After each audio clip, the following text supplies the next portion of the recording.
ग्रामीण भारत की सड़कों को बेहतर करने के लिए आप कई दिनों से लड़ाई लड़ रहे थे। खासकर उसका जो ग्रामीण विकास का पोर्टल था उसको शुरू कराने के लिए आपने कई जगह मंत्रालयों में जाकर लोकसभा में भी आपने कोशिश की। क्या रिजल्ट मिला उसका? देखिए,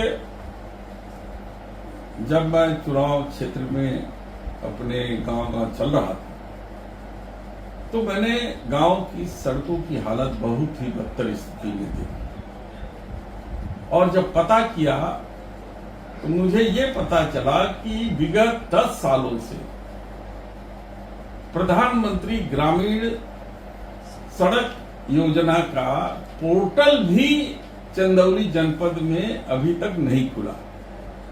तो जब पोर्टल भी नहीं खुला तो प्रस्ताव कैसे जाएगा, और जब प्रस्ताव नहीं भेजा गया तो फिर सड़कें बनेगी कैसे? तो केवल नारे और जो है नारे के आधार पर जो पार्टी जीत का विश्वास रखती हो उसको विकास से कोई मतलब नहीं।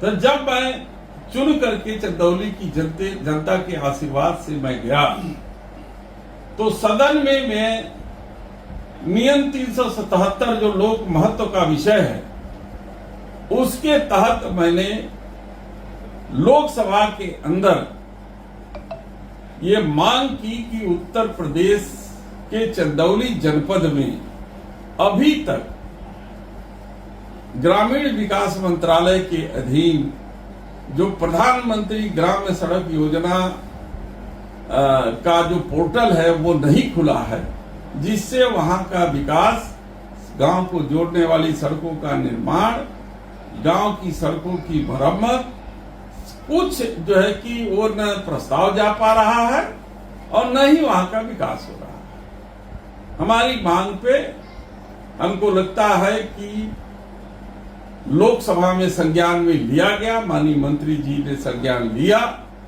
और मुझे खुशी है इस बात की कि हमारे उस दबाव पर जो मैंने ग्रामीण विकास मंत्रालय में भी दिया और अभी पिछले दिने लोकसभा में जो उठाए गए सवाल का परिणाम जानने के लिए मैं जाकर के स्वतः लोकसभा अध्यक्ष से मिला।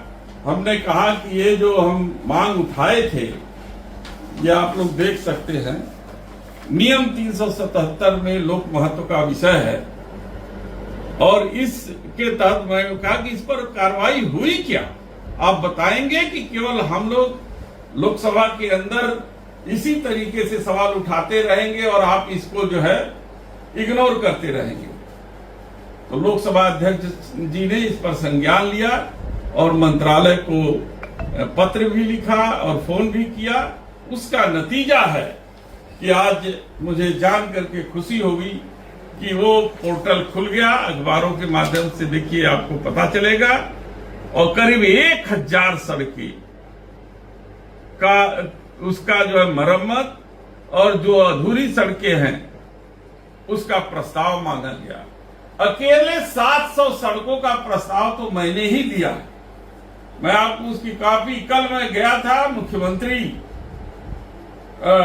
के कार्यालय में, वहां व्यक्तिगत रूप से जाकर के मैंने वो 700 सड़कों का प्रस्ताव उनके यहां दिया, उनके मेल पर मैंने डाला, उनके पोर्टल पर मैंने डाला और मैं अधिकारियों को आदेशित करवाया कि उसका एस्टीमेट बना करके प्रस्ताव भारत सरकार और उत्तर प्रदेश सरकार को भेजे, ताकि जो भी आधी अधूरी सड़कें हैं, जो भी टूटी फूटी सड़कें हैं, उसका जो है मरम्मत हो जाए और गांव की जो बदहाल स्थिति है सड़कों की वो उसको दूर हो सके। दिशा कमेटी में भी मैंने सारे जनप्रतिनिधियों से, मैंने तो यहाँ तक भारतीय जनता पार्टी के भी प्रतिनिधियों से कहा कि आप लोग भी जनहित के कार्यों में लगे रहते हैं, सब सड़कों का प्रस्ताव आप लोग दीजिए जिससे चंदौली का विकास हो सके।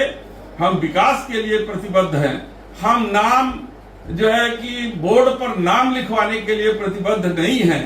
मैंने तो जिलाधिकारी से कह दिया कि गुणवत्ता, जिस रोड के निर्माण की गुणवत्ता से को आप प्रमाणित न करें, उस रोड पर मेरा बोर्ड नहीं लगना चाहिए। और मैं खराब गुणवत्ता के बोर्ड पर एज ए सांसद मैं कतई स्वीकार नहीं करूंगा कि मेरा नेम प्लेट जो है कि वहां पे लगे।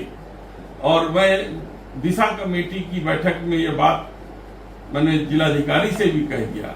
मैं चाहता हूं कि एक एक सड़क का निर्माण हो, मैं चाहता हूं कि एक एक गांव का जो है विकास हो। और इस कार्य में मैंने एक पहला जो कदम उठाया उसने सफलता पाई है। मैं चंदौली क्षेत्र के समस्त अपने साथियों को, समस्त जनता को, अपने कार्यकर्ता साथियों को, नेता साथियों को इस बात की बधाई दूंगा कि इस प्रयास में हम लोगों को सफलता मिली है। और भारत सरकार को भी मैं इस बात के लिए धन्यवाद दूंगा कि वो हमारे द्वारा गए उठाए सवालों पर उन्होंने ध्यान दिया और पोर्टल खोलने का काम किया।